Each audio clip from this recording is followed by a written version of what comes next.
Bonjour à vous très chers téléspectateurs de Cœur d'Afrique et bienvenue à suivre cette nouvelle production, donc la nouvelle livraison de l'actualité. Nous sommes jeudi 1er avril 2025. Bon début du mois à tous nos téléspectateurs qui nous suivent tous les jours, à tous ceux-là qui continuent à soutenir cette chaîne qui vous donne l'actualité au quotidien. Alors ce matin déjà dans la presse congolaise, le sujet qui fait la une, c'est cette déclaration de l'opposition congolaise, une déclaration signée par les opposants congolais Deli Sesanga, Joseph Kabila, Moïse Katumbi et Martin Fayulu qui demandent un dialogue national. On en parle donc, on va essayer un peu de décortiquer cette déclaration. La déclaration déjà, elle est basée sur quoi? C'est que aujourd'hui, l'opposition congolaise, représentée par ceux-là que je vais citer tantôt, donc Joseph Kabila, Deli Sesanga, Martin Fayulu et Moïse Katumbi,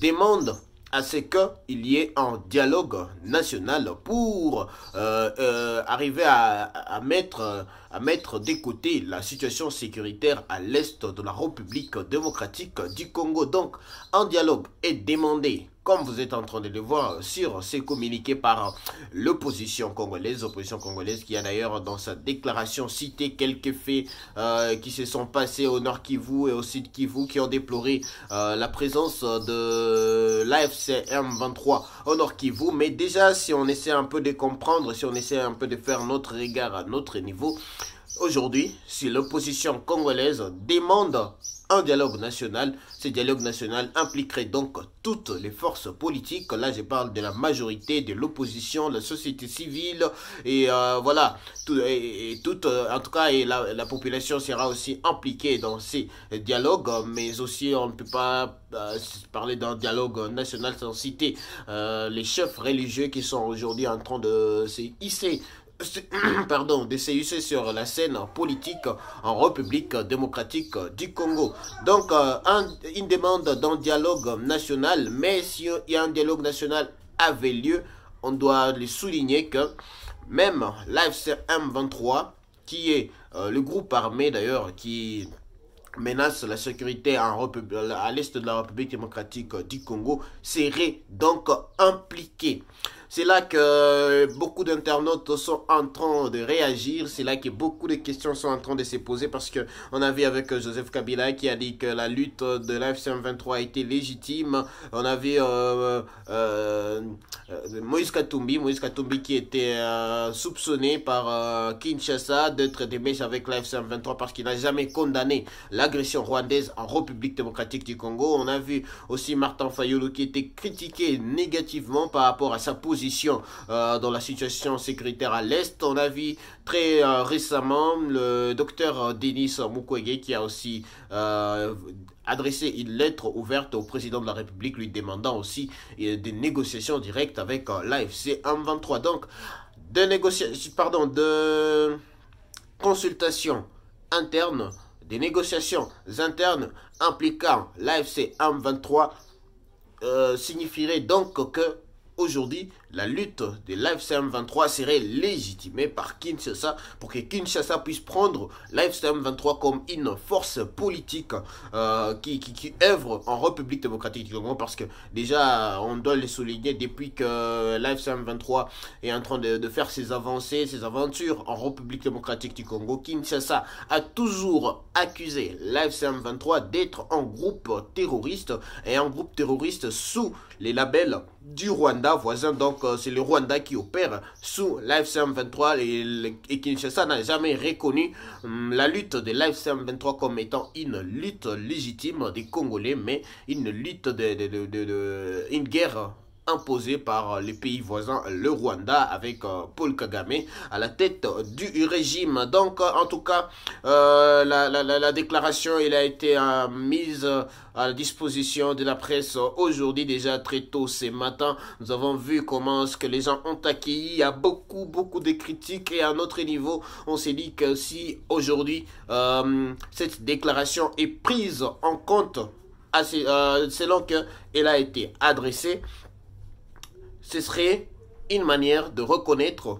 l'AFC M23 comme une forces politiques œuvrant en République démocratique du Congo. C'est que d'ailleurs Kinshasa ne conçoit pas jusqu'à présent. Mais Kinshasa continue de compter sur demain. D'ailleurs, je le rappelle, demain c'est le 2 mai 2025. Demain, on attend un accord qui sera signé entre la République démocratique du Congo et le Rwanda. Un accord qui, apparemment, en tout cas, avec les fuites qui sont en train de sortir, un accord qui désavantage le Rwanda. C'est pourquoi le Rwanda est en difficulté en ces moments. En tout cas, sachez que l'accord qui va sortir demain, ce sera un accord qui sera bien sûr avantageux pour la République démocratique du Congo, même si on ne sait pas jusqu'à présent quel est le vrai contenu de cet accord. Mais on a vu comment, le côté diplomatique, le Rwanda s'est affolé, le Rwanda n'a plus d'issue donc sur la scène diplomatique, parce que la République démocratique du Congo est en train de battre le Rwanda sur tous les points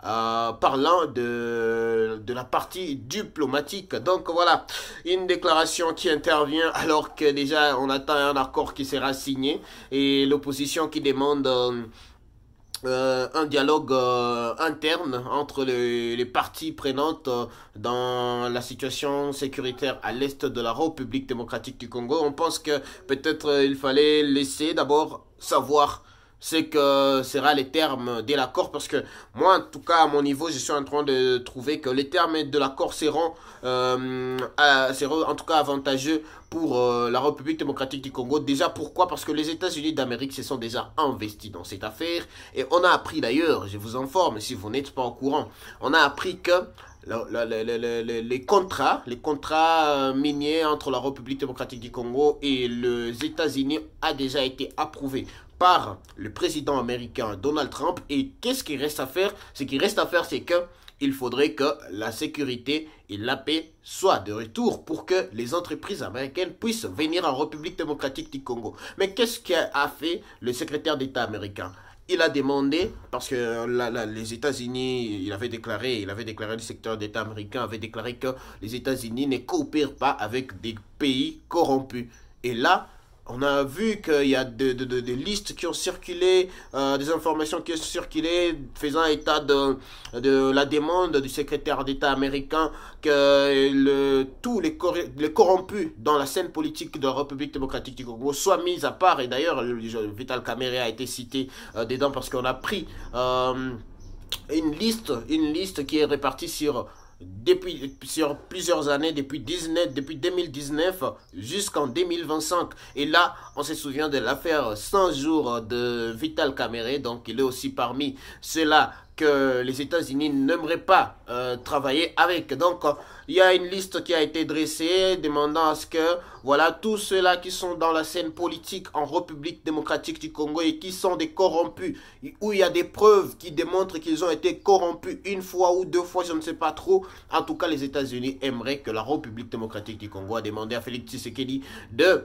les écarter de la scène politique pour que les investisseurs américains puissent déjà œuvrer. Donc, comprenez que les États-Unis prennent les choses au sérieux en République démocratique du Congo. Ils ont compris, bien que nous savons très bien que ce contrat sera bénéfique pour les États-Unis d'Amérique, mais déjà avec les entreprises qui viendraient s'implanter en RDC, ce sera une façon aussi d'octroyer de l'emploi aux jeunes et tout ce qui va avec. Donc, c'est aussi avantageux pour la République démocratique du Congo, parce que là, au moins, on aura affaire à des usines qui vont s'implanter, on aura affaire à des transformations qui vont se faire en République démocratique du Congo, parce que les États-Unis ont dit que c'est plusieurs entreprises qui vont venir. Et pour que ces entreprises viennent, on a vu, ils ont demandé, ils ont dit que ils vont s'investir pour que la paix revienne.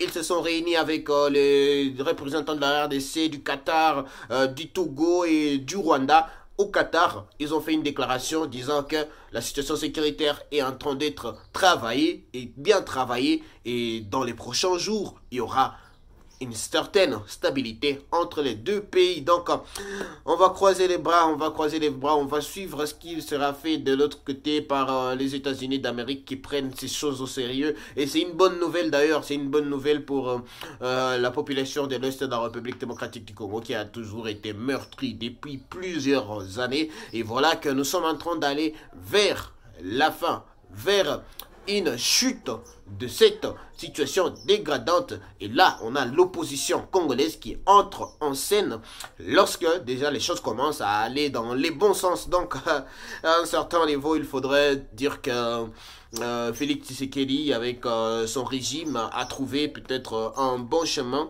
pour sortir la RDC de la crise sécuritaire sans les armes, bien sûr. Mais il y a aussi l'opposition qui vient entrer en scène. Il faudrait peut-être bien faire un regard très critique à ces niveaux-là.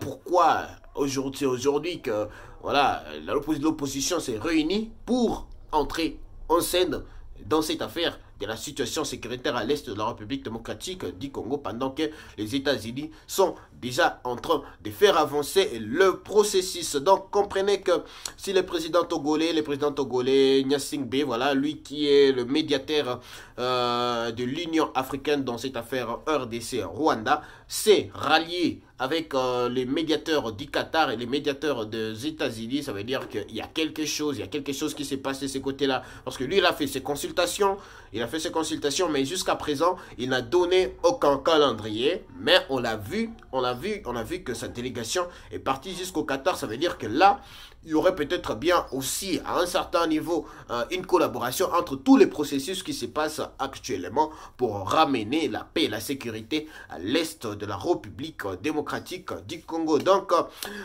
grosse force à tous les Congolais, grosse force à la diplomatie congolaise qui est en train d'avancer, grosse force aux États-Unis parce qu'aujourd'hui, la population congolaise tourne ses yeux vers les États-Unis en attendant la déclaration, en attendant l'accord qui sera mise à la disposition de la population congolaise déjà à partir de demain. Donc ne ratez pas de nous suivre pour que vous ne puissiez pas manquer de savoir qu'est-ce qui se passe à ces niveaux-là. Mais donc, on va rester pour ce matin donc sur cette déclaration de l'opposition congolaise qui demande un dialogue national, un dialogue interne incluant toutes les parties prenantes.